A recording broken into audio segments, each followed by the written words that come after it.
I'm Wayne Miller, and looking forward to kind of talking with Sapna Talwalkar. My background, I have a long storied history in the Silicon Valley and high tech. You know, I started, like a lot of people here, working at Apple, where I worked almost a decade. I was leading product design for desktops and iMacs and speakers and keyboards. And then I kind of worked in the solar kind of space and worked for like Solyndra and Greenvolts, and more recently been working in the robotics and drone space, worked at places like Bossa Nova Robotics and Skydio.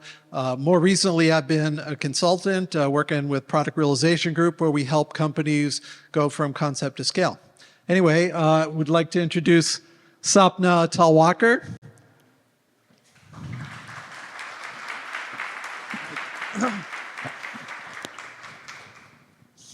Does this work? Yeah. Hello. Hi, everyone. Thank you. Do you want to give a little bit of your background? Sure. So I like to tell people that I've attacked operations and supply chain from various different angles. Started off in semiconductor manufacturing, then went on to do my MBA, mostly because I wanted to understand why finance was after ops all the time. And then, went into actually more and more complex supply chains in retail, had my own business for a bit, and then jumped back into hardware manufacturing and operations at Square, and then most recently at Toast. Great. Well, so, you've built 0 to 1 operations at your own company as well at Square. What are some of the key takeaways that you have from that? Yeah, 0 to 1 is kind of a funny concept, because usually by the time ops comes in, it's no longer 0 to 1. But I think the biggest areas that I've found is really trying to figure out what you're always limited on resources, right? And when ops is usually hired, you're still limited on resources, and also you're trying to prove why ops is so important, and trying to get product out the door. And being able to say, hey, these are the priorities right now. If it's one product, are we developing multiple products? And what are your strengths, and what is the stuff that you want other people to help you do, whether that's outsourcing, and where do you want to have control over, I think is number one. And then really number two, and I'm going to talk about this almost at every question, but really building your team out. I think really figuring out what is the expertise you need in which disciplines, and really recognizing the fact that you need leaders to help make decisions, and leaders who can take you into that growth spurt, so you're not hiring higher and higher level leaders, is probably the most important. Yeah, one of the things that I have found really interesting over the course of my career, I really started out in engineering. And, when you're in engineering, you kind of you think a lot about the way that people in the first talk had, which is definitely the case, where, it's all about innovating and trying to break rules and do things like that. And one of the things that I found as my career progressed and I went more into operations was, if you're not really thoughtful about things and you're not really careful and you don't make good decisions, it can really cost a lot of money and cause a lot of pain. So I think that's really an interesting perspective on things, and one of the learnings that I had as my career evolved. What are some of the key kind of takeaways that what are some of the lessons that you learned the hard way? Change is hard, I think, is the first one. I think, change is not only hard, but bringing everybody along in that change is very difficult. And so I've had instances in which, you're doing things a certain way, or even in smaller startups, you kind of become, like we're talking about the next way today, but you come entrenched into how things should operate, or other things like that. And I think really treating, especially in ops, I think one of the lessons that I learned was how we could be an enabler for product and engineering teams, right? And that's the way that, proving that value is super important. And, the panel before us really talked about speed and speed to market. And if you've got strong operations, you can, I think somebody talked about condensing your development timeline and having everybody be involved throughout the whole development cycle. If you get ops in there really early, even, I've been in instances where we did full development cycle, in less than 9 months, concept to launch. And in that, there was EBT1 and EBT2 and EBT3, but because we had ops in there during those stages, we were able to cut down on the lead time for parts. And so we could, even though engineering wasn't quite done, we did a lot of risk buys, even though the bombs weren't ready and all of that, but we did those risk buys so that we did hit those launch dates. And it was super important at the time to be able to do that. Yeah. When you were at Square, how big was it, and how many? What was kind of the scale? So I was there for about 7 years. So we went from a one product company to having multiple products across 6 different markets at the time. So kind of hit that sweet spot of like, and super hyper growth, right? So 30, 40, 50% growth year over year, which is a very different ballgame than, reaching those those growth numbers at scale is a very different ballgame than the early stages versus even the later stages in a company. And did you have a lot of partners that were manufacturing products, and you had to manage many of them? So many development teams, Yeah, so manufacturing partners. yeah, absolutely. And the interesting thing also, we're talking about 0 to 1. We're very adamant, right? A lot of folks that came from, these great operational excellence companies, Apples and Motorola's, et cetera. So a lot of great team members, a lot of great knowledge.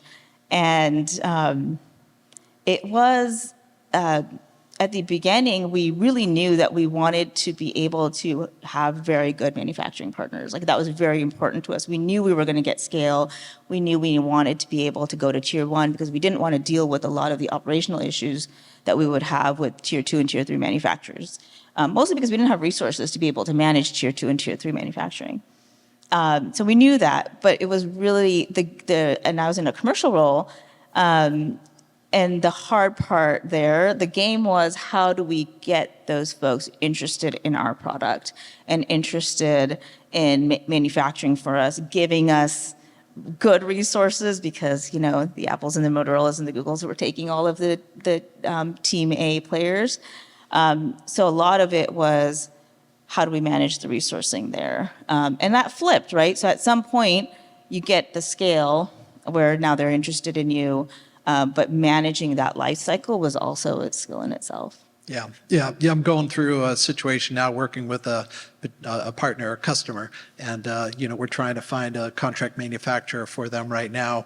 And it's a real balancing act because it's a relatively small company, but it's going to scale.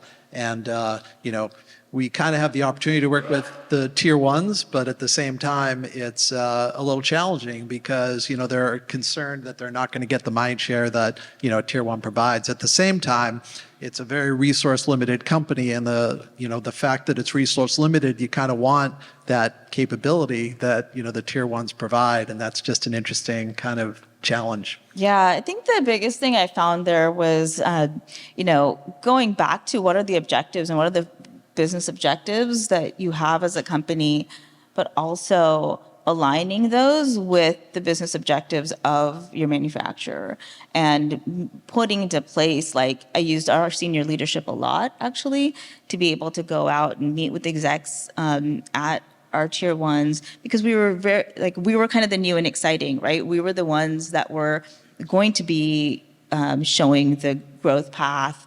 Also, we had a couple of cool CEOs and, were in the news and things like that. So, manufacturers really, are also looking for that next, that next company and, taking advantage of that and really sharing your story and becoming a partner, like a true partner with your manufacturing vendors. Really, really, really, really helps. And I think, we talked a lot about being on the ground, and I think things like QBRs, as mundane as they sound, are real opportunities to align business objectives, and to be able to have the folks on the ground talk about all the issues that they have with you and all of the issues you have with them, and have those senior management really listen and hear those issues and help solve for those. I had an incident, I think the last time that I was in Asia, we were having issues with a vendor not getting the engineering resources we needed. And literally it was like 6 months of not getting the resources we needed. And over a very interesting lunch, like the next day we were still in the van and we heard from our team about how much, engineering resources were just poured into our project. So I see. What example can you give, kind of that changed your approach to ongoing operations, lessons learned? yeah, so as I got my current role, it was at a different scale. Like I think the time before I had the opportunity to pretty much hire my whole team, pretty much really invest where I thought we needed to invest as we brought the team forward. And in this role, the team already existed. We were already producing at scale. And it was probably things that were invested not quite in the right places. And so I think the big things, again, like I'll bring back to is building a team, like building my leadership team first, because I needed people with not only expertise, but decision-making power. And influencing power in the rest of the organization. So I think that was really another thing that I really definitely took with me. And then the other thing is being able to map back to why is ops really important? Why is it that we exist and we're just not a cost center? But how are we enabling engineering? How are we enabling product to get out the door? And how is this enabling at the organizational level? So today I spend a lot of time. We're in a big Toast is a big software company with a hardware element, which is also an enabler product. Spend a lot of time explaining to kind of software executives about how hardware works differently. I think we talked a little bit about the agile method. I talk a lot about one-way doors and two-way doors, and how we are going through a planning cycle right now for next year. But actually, I'm planning for 2 years out, right? Because that's just the life cycles of hardware, just very different. So One of the things that I've observed is, especially in startups that are growing rapidly, they usually start as hardware organizations, right? And the hardware team kind of drives a lot of the operational activity early on. And, and then things start to scale. And then all of a sudden, there's the next generation product that's competing with the operational issues. And, what's the right time to kind of start building out the operations function and transitioning it over? And how do you do that without, kind of all sorts of chaos? yeah, I can't promise without chaos, for sure. I think, there was I think I was talking to Anna about, hey, when is the right time to bring in true ops leadership? And my advice is as soon as possible, honestly, because it is difficult to take back things that you've set up. And, examples of this could be as we think about distribution, and a lot of companies want to go global very quickly. If your systems, like your distribution systems and your ERP system, is not set up in a way that is meant for hardware distribution, it's very difficult at scale to be able to bring that backwards, because now you're impacting financial close. You have transactions that have to happen a certain way because that's what the auditors expect, and things like that. So I think as soon as possible, again, to be able to build the right systems, the right processes. And you're not going to, I'm definitely not advocating for rigidness, right? I'm really advocating for enablement. Yeah, as soon as possible. It's still my answer. How do you define operational excellence? It's a good question. I think probably in a few ways. One, kind of what I talked about, which is making sure that you are very connected with the objectives of your company, because you can't, you just can't justify, again, like a million processes if that's just not what the company's out to do. So I think that's number one. Number two is just being able to be continuously improving. And a lot of times, especially in the space that I like to be in, which is kind of that medium scaling, probably right when a company is going public, when things need to be in compliance and all sorts of things, and you're probably already shipping product. You have to have a two-pronged approach. One is get stuff out the door, and two is how are you actually scaling in the way that you need to. So that adaptability always is, I think, what really defines operational excellence. I see. What do you see as kind of the next way for operational kind of excellence? Well, I guess we're talking about, I guess we just heard from Anna about one of a few of the next ways. I go back to adaptability, right? I think the world is changing. We just heard from the first panel talking about how quickly products are able to get out to market. And any way that we can build to that. I mean, AI, we're going to talk a lot about AI, I'm sure, in the next few years, next few months or days.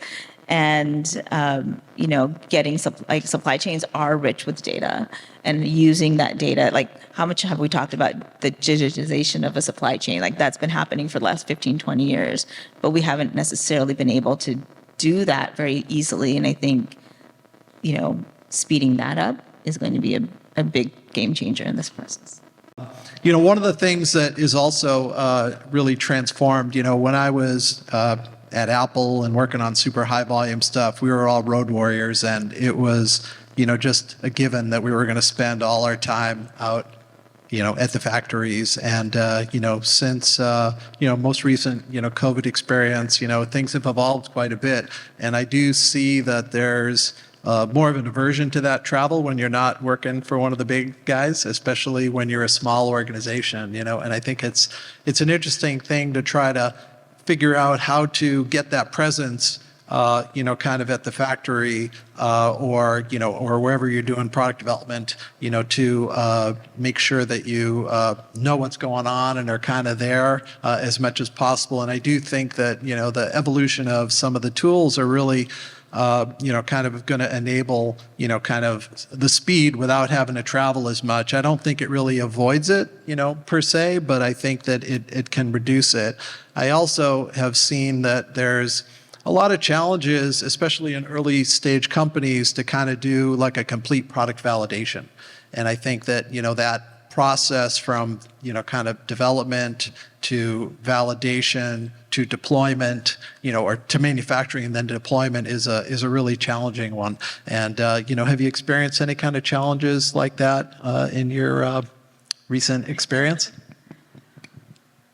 I mean, I don't think there's a no to that ever, right? I think, of course. And I think, just to your point about travel and being on the ground, like there's nothing like walking a line, right? I think all of us should probably agree, to that. There is, you find the most interesting issues, and there's definitely nothing like being on a manufacturing floor, being in a distribution center, or whatever place that there is.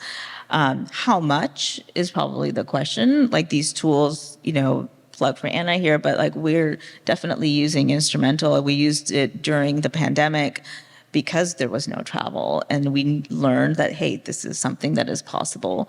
But I kind of go back to the relationship building as well. So the collaboration that happens when you can be in front of people that you have built relationships with, that you can collaborate with, that you can solve problems very quickly. I think that is, we're doing that every day. And I think there is an aversion to travel because things are just delayed now all of the time as well. But I think it's very important that, we expect that that if there's a quality problem, there's an issue, we just want to go check out something, that there's boots on the ground to be able to do that. And whether you do that by managing through, an Asia-based team that you might develop, which I've done a couple of times, or whether you send people, I think it just depends on, what your strategy is there. Yeah, one of the other things that I think is a trend to a certain extent is that, manufacturing, the globalization of it is evolving. And,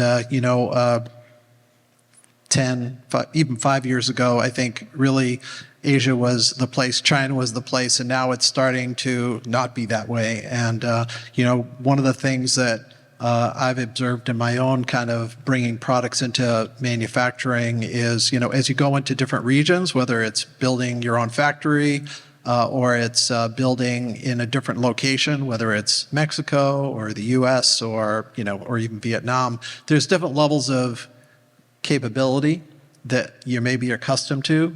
After working in China for 15, 20 years, I just was amazed at their flexibility, their speed, their capability, their ability to kind of bring you there. It took a lot of work, but it was incredible, the capability. And now that's evolving, and we're trying to bring supply chains and manufacturing to different regions. And it's challenging because not everybody has the same level of capability that you're accustomed to. And, I think that's a real interesting challenge. And I do think that, some of these tools and, that enable you to kind of be aware of what's going on in multiple facilities is a really critical aspect of things. And I think, being able to deal with these global kind of situations is a real challenge. Have you had any kind of exposure to that? Yeah, for sure. I think supply chains, especially over the last 3 to 4 years, have actively, tried to move out of China or move their dependence out of China. And to your point, discovering lots of different capabilities in different regions. We're doing the same, honestly. And I think the challenges there, again, is we're a company that we're not a huge hardware presence, right? We're not shipping at those volumes. And I think it was very important for us to be on the coattails of some of the larger folks. Very much, somebody mentioned earlier today about these teams have been trained by the companies like Apple's and Motorola's and Google's and Meta, et cetera. And I think for us, it was very important to make sure that we were following and not necessarily leading, because it would have been extremely resource heavy if we were leading that effort. So we're probably on the back end of that now, and I think it's the same challenges in different ways, right? Moving your supply chain also is. It's not easy, and moving manufacturing lines is not easy, but the tools can enable a lot of things. But again, it goes back to, are you aligned with the vendors that you're using? Are you, what is the expectations that you're setting with those vendors? What are the contracts you have in place as backup? And then what are you willing to, or what do you have to invest for folks that are going to be on the ground to help you, right? We moved a manufacturing line recently, and it was boots on the ground, very limited. It was inventory holdings also is a really big part of that, right? Because now, in a company like ours that is growing very rapidly, we already know we have demand fluctuations. And then when we introduce supply fluctuations to the puzzle, because we're either moving to a new region, or we're moving manufacturers, or we're changing to a JDM model, we have to be able to articulate why we're keeping, not weeks of inventory on hand, but months of inventory on hand. And I think there's a lot of folks that are, after having gone through a pandemic, definitely saw the increase in people keeping more inventory on hand to be able to mitigate the disruptions that we see. But that has come down slightly, but not that much, right? We see a lot of political unrest. We're dealing with very strange weather patterns across the globe. We're dealing with shipping crises still. And so part of that strategy is also, what does your buffer look like? So what do you see, do you have any advice, for operations leaders, in the current situation, to kind of address the challenges that we all face? I think the advice is, I'm going to go back to it again. It's like, what are you trying to do? What are you trying to solve for? And being very crisp about that. Like, are you building resilience in your supply chain? And what is the cost of building the resilience that you need? I think things have changed definitely over the last few years about, I think we always talked about just in time. We had a lot of kind of things set up in a way so that things kind of were running smoothly and we didn't have the buffers in place. I don't think that people are yet brave enough to go back to that. And so I think really understanding what your business, like what role operations play in your business is very important. In my current role in my current company at Toast, hardware is an enabler product. So it means that if we don't have hardware available for somebody, it means that we miss out on larger revenue than just the hardware itself.